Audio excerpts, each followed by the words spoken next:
Welcome everybody. This is not a normal Ranger Auto video. We're working on our Buick Lesabre today. Let me show you what we're doing today. We got the gas tank out, as you can see over there in the far distance there. Because the last video we did on this car, I put the sending unit and everything back in it after we went through the lengthy process of testing it. Found out that the sending unit was good, but when you put it back in the tank and put the tank back up in the car, it was not functioning. Well, I got all the gas out of the tank. That's what's in all these jugs right here. There's a 5-gallon bucket under there too that's got gas in it. So we got 5, 10, and about 15, about 16, 17 right there. So it was, if the gas gauge was reading, it would have been just a hair behind full. So let me show you what we had going on with that tank. Okay, you have your sending unit right here. When I pulled it out of the tank, that's what it sat at. When the fluid comes up, it's not reading it. Okay, so it's not reading it. This unit is garbage. So this I purchased from Rock Auto about 5 years ago. The only thing good about this unit is this pump works awesome. Okay, this pump is awesome. This is a Spectra, so you do not want to get a Spectra. You want to get anything other than that. OEM's discontinued on this car, as you would expect, it being almost 30 years old. Actually, it's 32 years old to be a little bit more accurate. So this is what we're going to do here today. We're going to transfer this fuel pump. We're going to transfer this fuel pump from this bunch of garbage here to the new unit over there, which is made by Dorman. I've never used a Dorman system. I can't tell you whether or not it's going to work. All I know is that it's got to be better than what we got here. The other thing I figure is we probably had a wiring problem up here in this wire harness, because the fuel pump works great, but it wouldn't give me a gauge. So let's see. We got to make sure we have our positive and negative on our pump, and we got to make sure we got this wire right here on our new unit. Otherwise, this is not going to work. So let's take our new unit out of the box. Look at that. We gotta transfer our hoses over, but that's minor stuff. Here's our new unit made by Dorman. Hopefully it'll work. I'm praying anyway. It's guaranteed to work.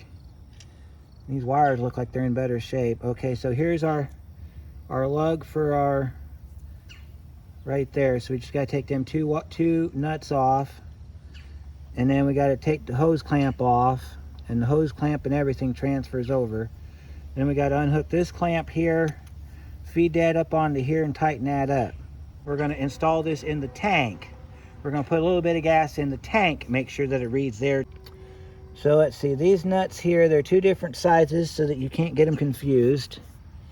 Let me see if that's the same on the, yep, it's about the same on that too. We're going to use our handle because I haven't replaced my socket, my ratchet yet. So we're going to take off the 7mm first. If I can get it on here. And that's going to be that tall one right there. We're going to get that one loose. Maybe if we can get our socket down in there.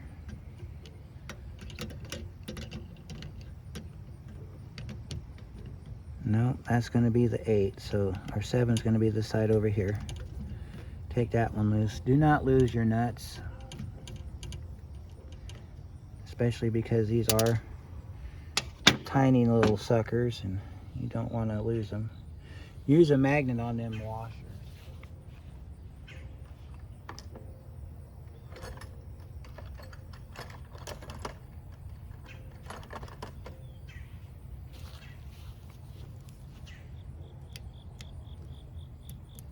Make sure that you pay attention to the polarity. One of the reasons that these poles are separate, different sizes, is because one's a positive, one's a negative. And you don't want your pump going backwards. So, get the other one off now. This one here's a 5/16, but an 8 will do just as well if you have an 8. This one doesn't want to turn for me. It's being a typical problem. Come on. Oh, it is turning. Oh, okay. Well, so much for that then. All right, and we'll take our other nut and washer off. Now, we can go ahead and lift that unit up and toss it to the side. Now we got to get our clamp off the bottom, because we have a mounting clamp down here on the bottom. That should be the 7 or the 8. No, it's the 7, but you can use a Phillips screwdriver. So let's do that. And we'll grab a Phillips screwdriver and we'll unscrew that.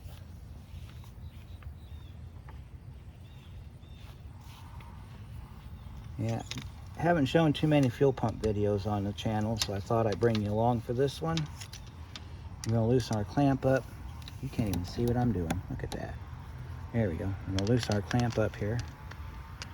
We got another fuel pump video coming up on our 97 Escort here pretty quickly, as soon as we get this Buick done. And that one's going to be a whole diagnostic process that I will go over with you, because there's a reason why we're changing our fuel pump, and I'm not going to tell you here. Make you wait for the video. I'm also working on funding to get the 1,000 subscriber video done, because you guys have finally made it to 1,000. I think I'm at 1,032 as of this morning, so thank you very much everybody for that. It means the world to me. I'm appreciative that you guys keep coming back, and that you guys are reacting to the comments and leaving me stuff to answer, and you know, gives me stuff to do when I don't have a car to work on. So we gotta get that clamp off of there. We gotta loosen that clamp up. So now we're gonna be able to pull this off after we get the there's a little tab down here on the bottom. So what you need to do is make sure that this retaining clamp is loose enough to get around that little tab down there. Otherwise you're not going to get your pump off. So go ahead and set that off like that. Trying to get the best view for you guys here. And you just want to kind of rotate your pump back and forth. And then you want to kind of pull it out to the side and just kind of pull down. And that takes your pump off.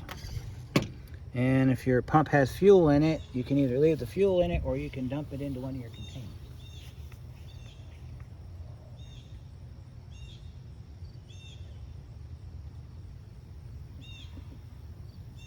I decided to dump the excess into one of my containers. Okay, so the only thing left to do on this thing is just to take those hoses off, and we'll do that. I'll do that later on, because I've already shown you guys how that part works. So we got our pump ready. So now we're going to install our pump on our new unit here, which is supposed to work. This one here, it's got a little tab on the bottom that you rest your pump on. So what we're going to do is we're going to get our pump mounted first. So let's see. On some pumps you have an alignment mark. Okay. So if it has an alignment mark, you want to make sure you get that part lined up. Make sure you get this thing in position so that it will seat properly, because you want your pump to sit nice and flat up against this arm. And then take your clamp. Doesn't matter which way it goes, just as long as you get it wrapped around. Get your clamp wrapped around. Try not to get it caught on your some of these, they have a little notch these fit into. This one doesn't. This one just sits nice and flat like that. And you tighten your clamp down. And if you want to test your pump, you can take it over to the car, plug it into the car, and put the pump down in like a 5-gallon bucket of gas, which I happen to have, because that was part of my draining process. And you want to go ahead and Well, let's see. This clamp actually sits up against this flat down here. There's a flat right here that this thing sits on. Let's loosen our clamp up and sit it down on the flat, because that's where it was on the other unit. You got to pull our, try to match it up the same way it came off. That way you don't have any problems, because last thing you need is to have installation issues or have your pump not function. Just tighten it up enough to where it holds the pump. Don't go too tight. You can crack this boss right here and then your pump will leak. And then when you go to start your car, it will never start because the pump's leaking. All right, and then we want to tighten up our clamp down here. Tighten it up as tight as you can get it, because this is going to be your seal. Otherwise, it'll gurgle inside the tank and you won't get no fuel flow. You wonder why your car won't start. And you'll have to take this whole thing apart and do it again. So, tighten this up. It is all the way up to where it stops, because that's where it was on the old tank. Nice and tight, just like that. All right. Then we're going to take our unit here. We're going to scoot it around behind. We're going to take it behind the wiring. Let's see, we got to get it down past the clamp.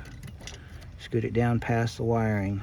Now, it don't want to go that way, so we're going to have to get it lined up in the manner to where it will connect to our, I think it goes like this. Yep, there we go. Get it down on our wiring here. Make sure that your negative and your positives are lining up like that. And we'll hook our wiring back up. If you have a question about wiring, black is always negative and red is always positive. So if your black wire is on the positive side because you got it on backwards, take the clip off and rotate it.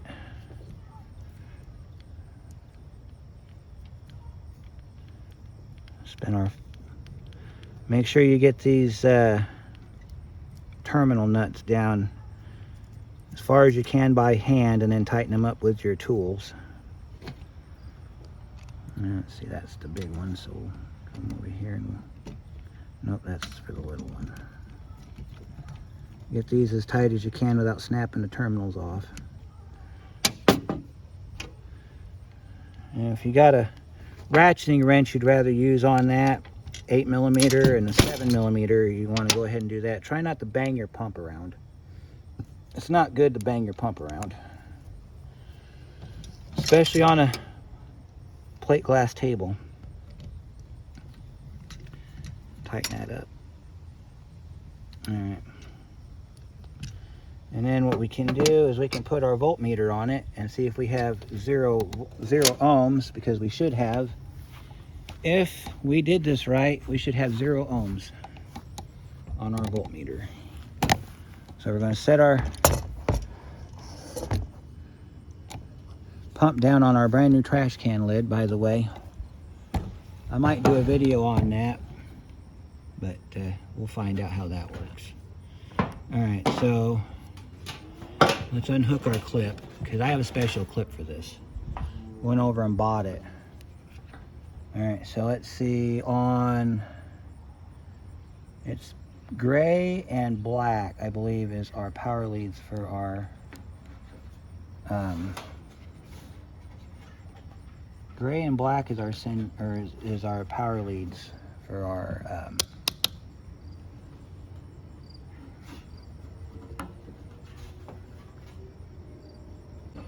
I just realized I wasn't showing you my meter, so get my meter turned around so you can see it. And we'll zoom in a little bit. There you go. It says OL on it, you just can't see it because of the, there we go. Alright, so we're testing to make sure that we got our wires connected adequately to our pump. So we'll put one on the gray lead and one on the solid black lead. That goes to our pump. And if we did it right, we got And 37.4 ohms of resistance. I guess that's not bad, all things considered. You're going to have a little bit of resistance in that thing. Alright, so while we're here, let's switch over to our purple wire and our black and white wire, which is our fuel tank. Alright, 1.3, which is correct because we got it sitting level. Throw it all the way to the top. 91.5 ohms for the top. 91.4. Okay. So we can test fit it. Make sure that, because we got a little bit of gas in the tank. I'm going to pour a little bit more gas in the tank. And then we're going to drop that down in there, because we do have a seal on it, which is still good because it's not that old. We're going to leave the seal on it. And I'm going to go grab some gas and throw a little bit of gas in here. Get it up to where half a tank should be and see if we get a reading off that meter. So I'll be right back. Alright, so I put about a gallon worth of gas in the tank. And we're going to set this down inside there. And if it works the way it should, I see a problem right now with how this thing's going to function. Because I think our fuel, we got to rotate our fuel pump slightly, because we're going to have problems with this thing reading because it's sitting right on top of the sock. So let me get 1 second and I'll be right back. Make sure your pump and your sock looks like that. See, you want to make sure your sock and your sender are completely parallel to each other when you put this together. So let me turn you around here so I can alright, never mind. We're going to hook our plug back up to our unit here. Now that we got our sending unit situation addressed. We got a gallon of gas in the tank. So a gallon of gas plus what was in it should give us a substantial reading if we are good to go here. Alright, so I got you set on there. Now we're going to watch that meter and it should go up as I set this down inside the tank. So first thing you want to do is feed down your sending unit arm, then push your sock down, then we'll lower this thing down, make sure to not get it caught on anything. We got to rotate our sending unit. Alright, we're not touching gas yet, but I see our problem. Our problem is already starting, and it's that,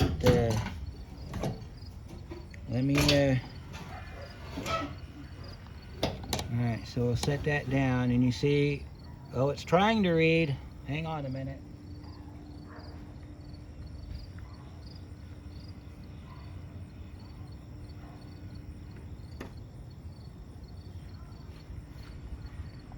Need to get you something long like a screwdriver or a wrench.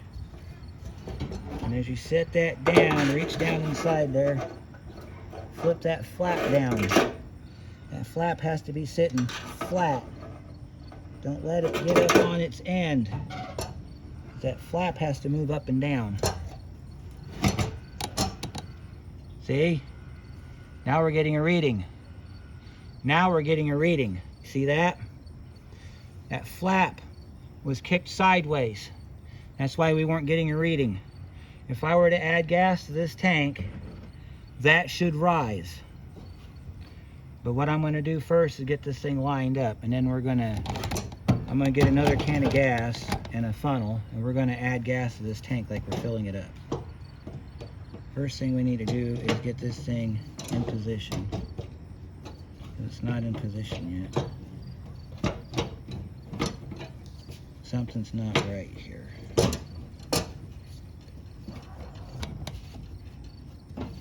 Keep an eye on our meter while I get our tank in position here.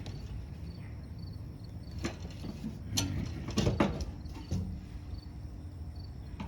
Something's not right.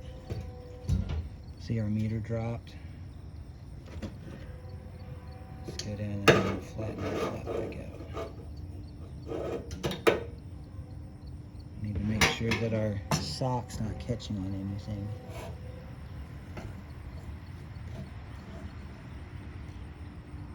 tank sits. We should sit nice and flat like that.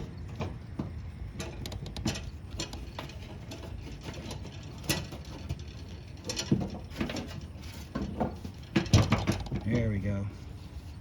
Now we're sitting flat. All right, let me put a ring on this and then we will continue.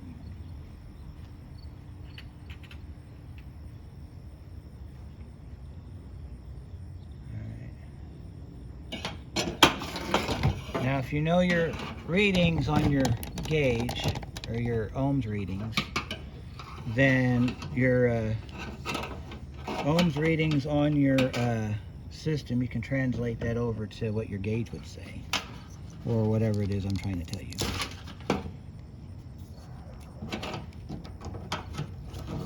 I had to unplug my cord so I could get my ring around it, because you got to put the cord above the ring or you can't seat the ring down. So we're going to plug our cord back in. Alright, so that says we got 12.5 ohms. What you do is you would take that. There's a calculation, I can't remember what it is right now, but if you're 91.5 on your ohms at full, you divide that by 4, that'll give you quarter tank increments. And then that would tell you about where your gauge would sit in your car.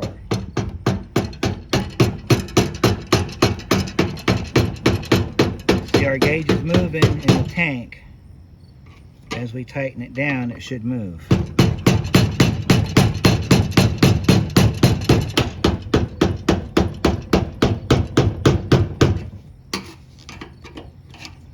Okay, gotta get my screwdriver over here because we're not to lock yet. We gotta get it to lock.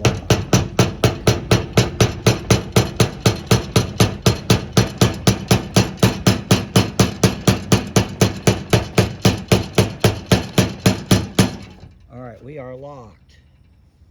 Our gauge is 12.5 ohms. Let's add some more gas to the tank.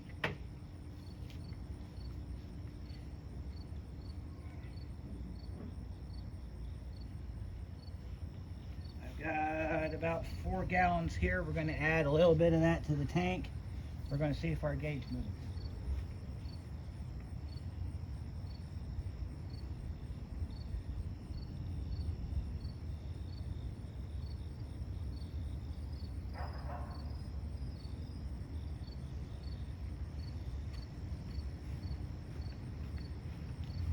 Alright, so we're going to fill the car up.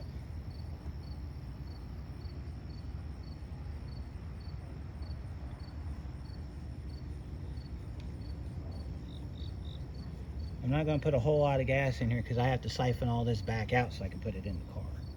But we're trying to ensure that I don't have to do this a 4th time. Alright, so we're going to add some fuel to the tank. Now that gauge should be moving. There we go. Got to keep moving.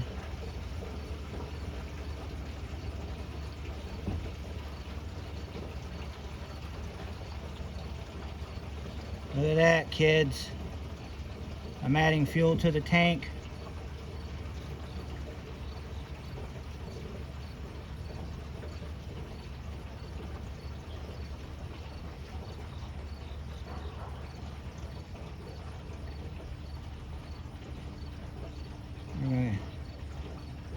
We're gonna stop right there. We'll let that thing level out.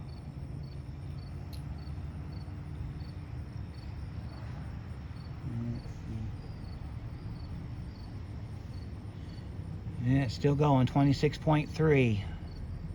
All right, already we've shown improvement here. So I'm gonna do some math off camera and I'll be right back. Okay, so I've confirmed that the sending unit works. We're in good shape. It got up a little bit past half a tank. And of course you can't go any further than that because of where they put the fill tube on that tank. So if you go above that point, you're gonna start draining gas everywhere. So I went ahead and siphoned the gas back out of it with my siphoning tool. Now I got these things you got to put back on. From the factory, they're stapled. But I don't have a staple gun strong enough to go through that rubber. You have to have these on there for, these are insulators for the line, because that's got such a long line on it. You got two of these that sit, this part here sits towards the tank, and this part here rides up under the floor. Okay, so you got to repair those in order to use them. So what I'm going to do, I'm going to hold them together with my fingers like this, and I'm going to take a 5/32 drill bit, and I'm going to drill through them. I'm going to put this, you got to do this with the drill on the ground, so we're going to move our wrenches out of the way here. I'm going to set this thing on the floor, or on the table. I'm going to drill our hole through. You want to do it nice and slow, because this thing's going to try to move on you. So if you want to, you can kind of put it at its natural angle, 45 degrees, and just kind of drill into it.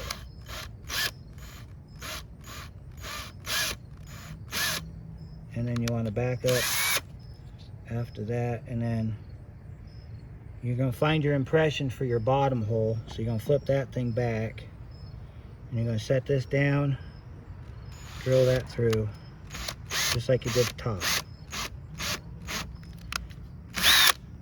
When you feel it come through like that, we're going to take just your normal zip tie, and because this thing has to sit flat down like that, we're going to feed the zip tie through the top, right through your holes that you just made.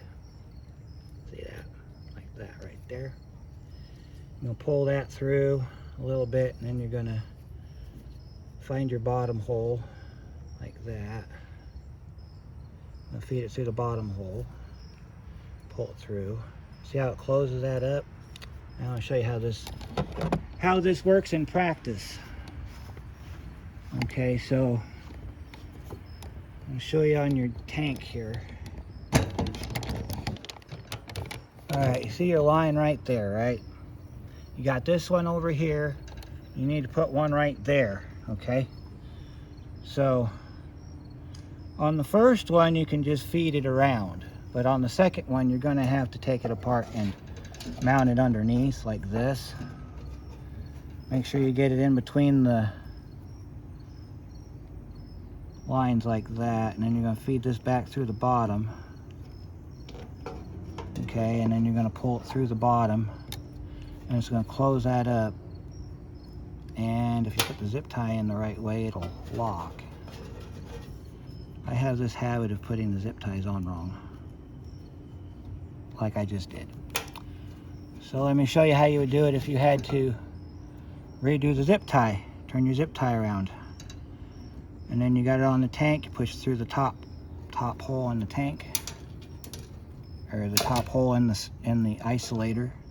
These are called tank strap isolators. You're supposed to have two flat straps, two rubber straps that go across the length of the tank. You can glue those down with RTV if you need to, or some sort of silicone adhesive. And then you got these two isolators here that when the tank's up in the car, it creates a barrier between the tank and the lines so that your lines don't get all messed up. And that's how you do it. And then of course you'll come back through and you'll clip those off. So that's how you put your isolators back on your tank. I need to find my other long strap, because this is where you're going to give you an overview of the tank in case you didn't see that video. So what this is supposed to look like is you got your two isolators on your line. You got your long strap here, which should actually go over here into this little flat line right there. It should sit like that. And that'll flatten out as you jack the tank up. Then you got another one over here, which I have to go locate because I think it came off the tank. But anyway, that's what you do. I'm going to show you a little bit on how to do sending units and how to replace your fuel pump on your older GM. This is the same line setup you have on your GM trucks up to, I think, 2014. Basically any GM that does not have the capsule unit, which is the one that you have to replace as a unit. You can't take it apart. If you want to see what a capsule unit looks like,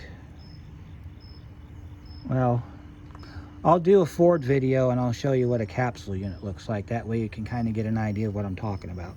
But okay, I apologize for the light. It's like really dark out, so you're not supposed to see that there, by the way. All right, so just got the Buick done. I have a working gas gauge. So because I have a working gas gauge, I owe you guys a part number. So if your sending unit's going bad on your Buick, that's your part number. So, and it works really good too. It works just like the original, where you do the hard left turn or the hard right turn, and the gas gauge goes all the way to full, and then when you level out, it shows you what it's supposed to be. So I will see you on the next one.